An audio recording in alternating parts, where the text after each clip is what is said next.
How Bakhtiyar Khilji destroyed Nalanda. साल 1193 AD Bakhtiyar Khilji का नालंदा महावीरा यानी बुद्धिस्ट मॉनेस्ट्री पर आक्रमण होता है। नतीजा भीषण नरसंहार और नालंदा में रखा अनमोल ट्रेजर हमेशा के लिए नष्ट। क्या था यह अनमोल ट्रेजर और बख्तियार खिलजी ने इसे क्यों डिस्ट्रॉय किया? और सबसे बड़ी बात, नालंदा पर आक्रमण ही क्यों किया गया? वो न तो किसी राजा का किला था और न ही खजाना जमा किए हुए कोई मंदिर, बल्कि वो तो शिक्षा का प्रचार प्रसार करने वाली एक यूनिवर्सिटी थी। दोस्तों, आज हम अपने इस वीडियो में इन सभी सवालों का जवाब देने की कोशिश करेंगे। तो आइए शुरू करते हैं। इंट्रोडक्शन। नालंदा पर हुए आक्रमण के बारे में जानने से पहले नालंदा के बारे में जानना जरूरी है। दोस्तों, नालंदा महावीरा का उदय 5वीं शताब्दी में माना जाता है। यह विश्व की सबसे पुरानी यूनिवर्सिटीज में से एक है। प्रेजेंट डे बिहार में इसकी लोकेशन है। नालंदा संस्कृत के 3 शब्दों से मिलकर बना है, ना, अलम, दा, जिसका अर्थ होता है ना रुकने वाला ज्ञान का प्रवाह। नालंदा महावीरा की जानकारी हमें हुएन सैंग और इत्सिंग जैसे चाइनीज ट्रैवलर्स के अकाउंट से मिलती है। ह्यूएन सैंग 7th सेंचुरी में नालंदा आते हैं। वो इसकी स्थापना का श्रेय गुप्ता वंश के शासक कुमार गुप्ता वन को देते हैं। ह्यूएन सैंग लिखते हैं कि यहां 10,000 मंक्स और 1,510 टीचर्स रहते थे। मतलब ये एक रेजिडेंशियल यूनिवर्सिटी हुआ करती थी। नालंदा में China, Japan, Korea, Indonesia, Persia, Turkey और श्रीलंका जैसे देशों से लोग पढ़ने के लिए आते थे। यहां बुद्धिज्म के साथ साथ astronomy, mathematics, philosophy, medicine, grammar जैसे सब्जेक्ट्स की शिक्षा भी दी जाती थी। यहां तक कि उपनिषद्स के कुछ ओरिजिनल मैन्यूस्क्रिप्ट्स भी यहां मौजूद माने जाते थे। साथ ही यहां स्टूडेंट्स को कोई फीस भी नहीं देनी होती थी। यहां पढ़ने वालों में हर्षवर्धन, वासुबंधु, धर्मपाल, नागार्जुना, पद्मसंभव और ह्यून सैंग जैसे बड़े बड़े नाम शामिल थे। ऐसा भी माना जाता है कि ग्रेट एस्ट्रोनॉमर और मैथमेटिशियन आर्यभट्ट इस यूनिवर्सिटी के हेड रहे थे। ज्ञान का ये केंद्र लगभग 800 सालों तक ऐसे ही फलता फूलता रहा। लेकिन 12th सेंचुरी में अचानक ये अतीत के अंधेरों में खो जाता है। इसके पीछे की कहानी बड़ी रोमांचक है। Invasion of Nalanda. दोस्तों, नालंदा पर एक नहीं 3 आक्रमण हुए थे। पहले 2 आक्रमण के बाद इसे फिर से रीबिल्ड कर लिया गया था, लेकिन तीसरा आक्रमण इसके लिए फेटल साबित होता है। सबसे पहला आक्रमण स्कंदगुप्त के समय 455 to 467 एडी मिहिर कुल के नेतृत्व में हुनर्स ने किया था। हुनर्स बेसिकली सेंट्रल एशियन ट्राइब्स के एक ग्रुप को कहते हैं जो खाइबर पास के थ्रू इंडिया में एंटर करते हैं। 4th और 6th सेंचुरी सीई के बीच यानी कि गुप्ता एम्पायर के समय हुनर्स के इन्वेजन इंडिया पर हुए थे। लेकिन स्कंदगुप्त के सक्सेसर्स न सिर्फ नालंदा को रिस्टोर करते हैं, बल्कि और भी बड़ी बिल्डिंग बनाकर इसे इंप्रूव कर देते हैं। नालंदा पर दूसरा आक्रमण अर्ली 7th सेंचुरी में बंगाल के गौदास राजवंश के द्वारा किया गया था। इस आक्रमण के बाद बुद्धिस्ट किंग हर्षवर्धन नालंदा को रीबिल्ड करते हैं। तीसरा और सबसे घातक आक्रमण था टर्किश इन्वेडर बख्तियार खिलजी का। नालंदा पर इसका आक्रमण 1193 एडी में हुआ था।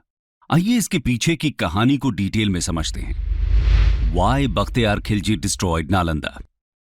दोस्तों, ऐसा कहा जाता है कि बख्तियार खिलजी एक बार बहुत बीमार पड़ गया था। बहुत से उपाय और हकीमों के इलाज के बाद भी सेहत में कुछ सुधार नहीं हो रहा था। ऐसे में किसी ने सलाह दी कि नालंदा महावीरा के प्रिंसिपल राहुल श्री भद्र इलाज कर सकते हैं। एक बार उनसे इलाज कराकर देखा जाए। बख्तियार खिलजी को किसी गैर मुसलमान से इलाज कराना मंजूर नहीं था, इसलिए वो इस सलाह को पहले नजरअंदाज कर देता है। लेकिन जब सेहत और ज्यादा बिगड़ती जाती है तो उसे भी लगता है कि एक बार बुलाने में क्या हर्ज है। राहुल श्री भद्र बख्तियार खिलजी के पास पहुंच जाते हैं और उसकी जांच करते हैं। खिलजी इनके सामने ये शर्त रख देता है कि वो इनकी दी हुई कोई भी दवा नहीं खाएगा। इस तरह से वो राहुल श्री भद्रा को चैलेंज करना चाहता था और हिंदूज को भी नीचा दिखाने की कोशिश कर रहा था। इसके बावजूद राहुल श्री भद्रा भरोसा दिलाते हैं कि खिलजी की सेहत में जल्दी ही सुधार हो जाएगा। वो खिलजी को कुरान देते हैं और कहते हैं कि इसके कुछ पन्ने रोज पढ़ा करो। खिलजी ऐसा ही करता है और देखते ही देखते उसकी सेहत सुधरने लगती है। दोस्तों, राहुल श्री भद्रा ने कुरान के पन्नों में दवा लगा दी थी, जो पढ़ते समय खिलजी तक पहुंच जाती थी और इस तरह वो पूरी तरह सही हो जाता है। जब खिलजी को इस बात का पता चलता है तो उसे बहुत ज्यादा इनसिक्योरिटी और जेलसी फील होती है। उसे लगता है कि इन काफिरों के पास मुस्लिम हकीमों से ज्यादा ज्ञान कैसे है। बस इसी बात से नाराज खिलजी फैसला करता है कि वो इस ज्ञान के सोर्स को ही हमेशा हमेशा के लिए खत्म कर देगा। आइए जानते हैं कि इस ज्ञान का सोर्स आखिर था क्या। Destruction of Nalanda. दोस्तों, राहुल शीलभद्रा और नालंदा में रहने वाले उनके जैसे हजारों बुद्धिस्ट मंक्स के ज्ञान का सोर्स था यहां की लाइब्रेरी। नालंदा के पास उस वक्त दुनिया की सबसे बड़ी लाइब्रेरी थी। इसका नाम धर्मगंज हुआ करता था और ये 3 बड़ी बहुमंजिला इमारतों से मिलकर बनती थी, जिनका नाम था रत्नासागरा, रत्नोदधि और रत्नरंजक। इसमें करीब 90 लाख किताबों का संग्रह था। खिलजी को जब इस बात का पता चलता है तो वो नालंदा पर आक्रमण करने का फैसला करता है। हजारों की संख्या में यहां रह रहे बुद्धिस्ट मंक्स की बेरहमी से हत्या कर दी जाती है। बहुत से स्कॉलर्स को तो जिंदा ही जला दिया जाता है।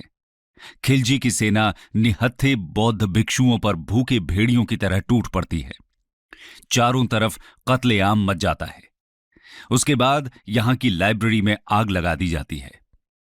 कंटेम्पररी हिस्टोरियन मिनहाज सिराज अपनी किताब तबाकत नसीरी में लिखते हैं कि किताबों को पूरी तरह जलने में 3 महीने लग जाते हैं। इससे आप समझ सकते हैं कि कितना विशाल संग्रह रहा होगा यहां किताबों का। इनमें से बहुत सारी मैन्युस्क्रिप्ट्स यहां ओरिजिनल फॉर्म में थीं, जो कि दोबारा कभी रिकवर नहीं की जा सकी। कंक्लूजन। दोस्तों, खिलजी ने सिर्फ एक यूनिवर्सिटी को ही डिस्ट्रॉय नहीं किया, बल्कि एक पूरे ट्रेडिशन को तबाह कर दिया। यह आक्रमण इतना भयानक था कि रीबिल्ड करने के लिए नालंदा में कुछ बचा ही नहीं था।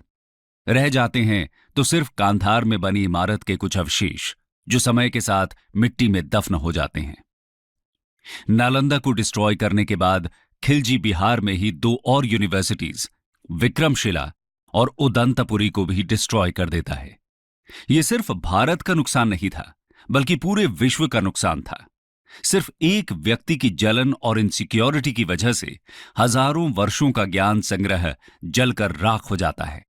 भारत जैसा कल्चर, जहां किताब के एक पन्ने को फाड़ना भी पाप माना जाता है, उसके इतिहास में होने वाली ये घटना सच में शर्मसार करती है। दोस्तों, नालंदा के लॉस्ट ट्रेजर को तो हम फिर से जीवित नहीं कर सकते, लेकिन इंडियन गवर्नमेंट ने नालंदा महावीरा को फिर से एजुकेशन के हब के रूप में डेवलप करना जरूर शुरू किया है। इसका आइडिया पहली बार 2006 में former lead president APJ Abdul Kalam ने प्रपोज किया था। फाइनली इंडियन पार्लियामेंट ने नालंदा यूनिवर्सिटी एक्ट 2010 पास करके यहां फिर से यूनिवर्सिटी बनाने का डिसीजन लिया। जाने माने इकोनॉमिस्ट अमर्त्य सेन को यूनिवर्सिटी की गवर्निंग बॉडी का चेयरमैन भी बनाया गया। 2014 से नालंदा यूनिवर्सिटी में एडमिशन्स भी शुरू किए जा चुके हैं। अपनी पुरानी ग्लोरी तक पहुंचने के लिए तो नालंदा को अभी लंबा सफर तय करने की जरूरत है, लेकिन हम उम्मीद करते हैं कि सरकार का यह प्रयास भारत को एजुकेशन के फील्ड में एक बार फिर से विश्व गुरु बनने में जरूर सार्थक सिद्ध होगा।